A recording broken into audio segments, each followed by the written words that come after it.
Another paycheck, another comic haul.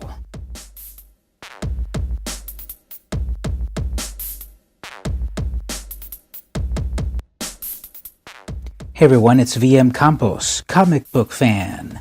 So I've got another comic haul to show you. Visited the local shop and let's see what I picked up.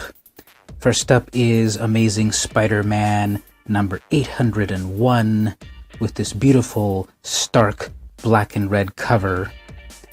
Creative team Slott, Martin, and Vicente. It's a pretty cool cover there. The people and Spider-Man. Next up, another Spider-Person title. I read Spider-Gwen on the reg. This is number 33 with Latour, Rodriguez, Visions, and Renzi. This is another great cover by the usual artist, Rodriguez. Very angsty Spider-Gwen as usual. Beautiful purple colors. Some subtlety here with Matt Murdock, plaguing her as usual. Some great splatter effects, scratchy lines, great stuff as usual. Now, I don't read Iron Man regularly, but I couldn't pass up Invincible Iron Man number 600, legacy numbering. So here we've got a variety of the Iron Man suits. This is actually a wraparound cover.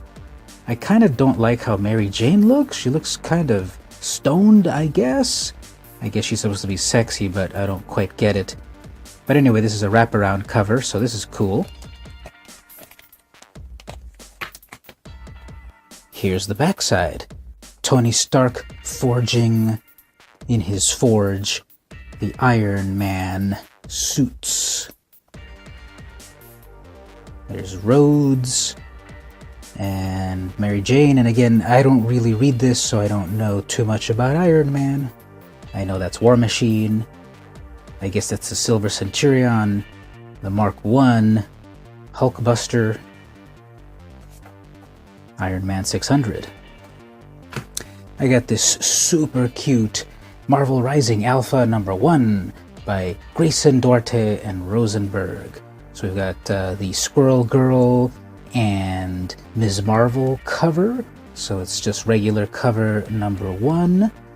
There were a bunch of different covers, but this one was the cutest one of all, so I had to get it. Now, this is the famous Squirrel Girl outfit, but I don't believe that's her actual outfit in the regular series. But everyone remembers this one, bomber jacket and the pouches. There's America, Captain Marvel, and Tetris blocks, I guess. Over on the Distinguished Competition, we've got Scooby Apocalypse, number 24, Fools in Love. This is by Giffen, DeMatteis, Onleaf, Nguyen, Shannon, and Hi-Fi. Also in this issue, the adventures continue with Secret Squirrel. So this is a pretty cool series. What if there was a real mutant zombie plague and the Scooby Gang had to live through it? Very cool Jill Thompson cover of Scary Godmother fame, and it also has a backup Secret Squirrel. Now, I have 24, I also got 25, this story continues here, The Last Stand. So, momentous issue 25, continuing the Secret Squirrel story.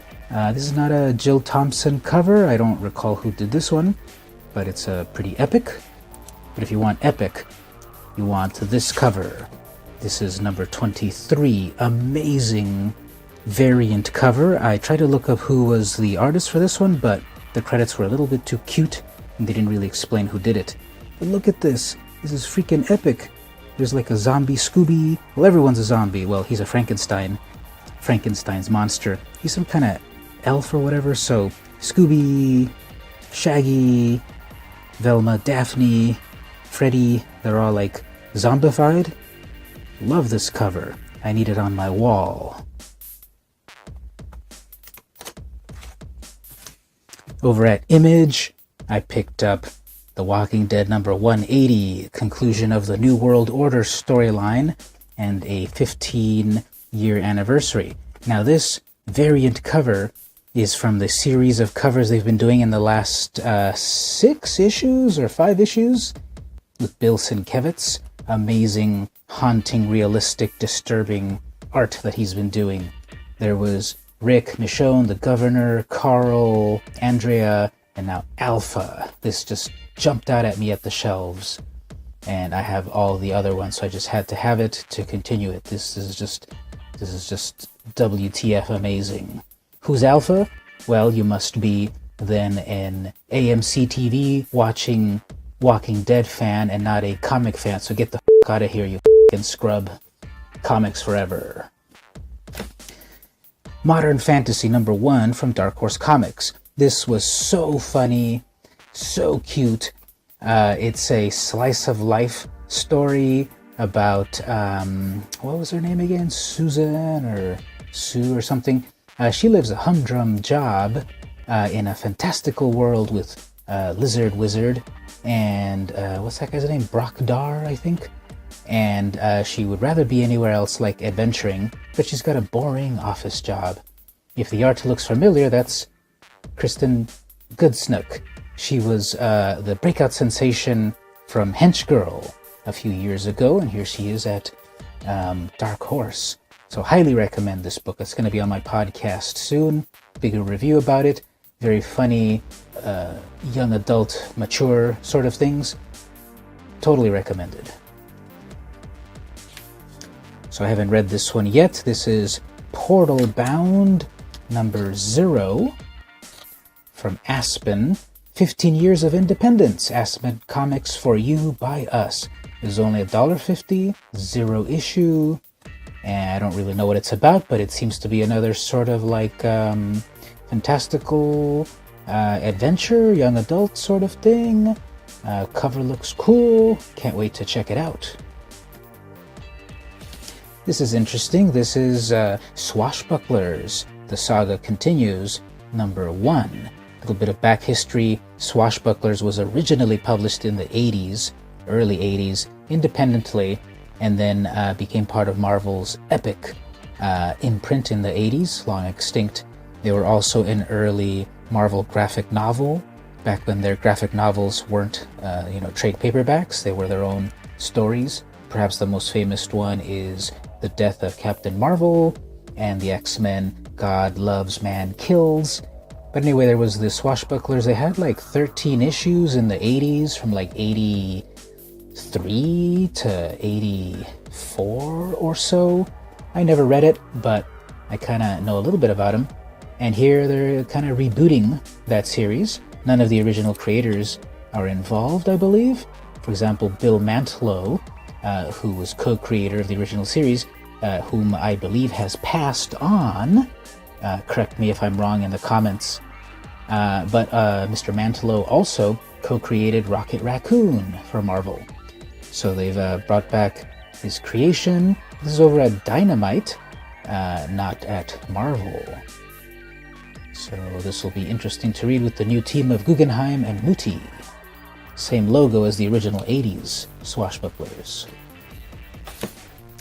Over at Titan Comics, we've got Mickey Spillane's Mike Hammer. So regular cover number 1. This is celebrating Mickey Spillane, 1918 to 2018, 100 whole years. Creative team Max Allen Collins, Marcello Salazar art, and Marcio Fiere. The cover is by Robert McGuinness, and it's this great hard-boiled pulp detective style. The art is not the same inside because it's Salazar art, but it's still very good art in interiors. It's just that the cover, of course, catches your attention for a couple of big reasons. And this is reimagining the classic noir pulp hard-boiled detective genre over at Titan. I believe Titan is British, so it's interesting how they're trying to do an American art form. Actually, I don't know if the hard-boiled detective existed in England, this version. Further from Titan, we've got Tank Girl All-Stars, number 1. This is the photo cover. I believe this is Lori Petty from the original Tank Girl movie. Where's the Tank Girl movie reboot? Or Netflix TV show? Creative team, Martin, Mahfood, WJC, Wall, and Parson. So, Martin and Parson have been doing Tank Girl, various 4 and 6 issue stories recently, and now they've got this All-Stars book, probably like 4 issues or 6 issues or something, with a variety of creators. Irreverent and suggested for mature readers. Those were the new comics I got, and here's a few back issues that caught my eye. Star Trek Deep Space Nine N-Vector, number 1 of 4 from Wildstorm. This is before they became a subsidiary of DC Comics and before they were shut down. Now, if you don't know, Star Trek Deep Space Nine is my favorite Star Trek of all, and it is the best Star Trek of all. Just amazing stories, characters, mixing of technology, religion, humor, drama, everything. It's just the best Star Trek of all. Way better than all the Star Treks put together. And so, I never had this, the N-Vector comic series. This takes place shortly after the end of the series, 7 seasons. The creative team is Jeter, Cypress, and Martin. No, not Alan Martin. But the art is like so weird, so caricatured. The art is kind of goofy, but I kind of like it. It's not realistic, but it captures the characters pretty well. And it was cool to see what was the first post-end of the series Deep Space Nine story. So I picked up number 1 of 4. I picked up number 2. Where's number 2? Number 2 of 4. And also number 3 of 4. But they didn't have number 4 of 4, so that's going to torment me until I can get onto eBay, I guess. But it was cool seeing this series, which I never read before. Deep Space Nine. Next up, Usagi Yojimbo number 1 from Fantagraphics. This is from 1987, I believe, with the cover copyright 86. So it's either from 86 or 87. This is Usagi's first issue, number 1, for his ongoing series. He had appeared in the summer special, the summer before. That one's pretty valuable. This one I got at a very good price, because it's got a couple of little imperfections here and there. It's got this little bit of tear, the spine is rolled a little bit, but what do you expect? It's an independent black and white furry comic, which I love those. And Usagi Yojimbo early Stan Sakai series, really great to have for my personal collection. Look at that cover, this beautiful gradient, which they weren't doing over on the other publishers. Fantagraphics was trying to be, standing out at the shelves, on the shelves, so we've got this beautiful gradient. Next up, Dark Horse presents Black Cross, number 1. This, really cool piece of comic history. This is the very first Dark Horse comics ever. This is a long-forgotten character, Black Cross, from Dark Horse. They were an independent comic publishing company. They still publish comics, of course. I just showed one earlier. But I just wanted to have this. I got this off of eBay. Just because I really like the history of it, the very first Dark Horse comic. It also features the first appearance of Concrete, Paul Chadwick's Concrete, in another story. So great for the personal collection. Dark Horse Comics, this is I believe 1986, so same year as that Usagi Yojimbo. And Dark Horse Presents DHP went on to like 150 issues, all the way until like 2008 or something, but it started all right here. And lastly, not exactly a comic, but comic related, here's the San Diego Comic-Con International's 1995 souvenir book. This is what everyone gets at Comic-Con. This is back in 1995, which would have been my third Comic-Con. I went to my first Comic-Con in 1993, and I've been going every year ever since. So this was the third time I went. I have every souvenir book from 1993 all the way to 2017 and 2018. This year I'm gonna get, of course, I've got tickets.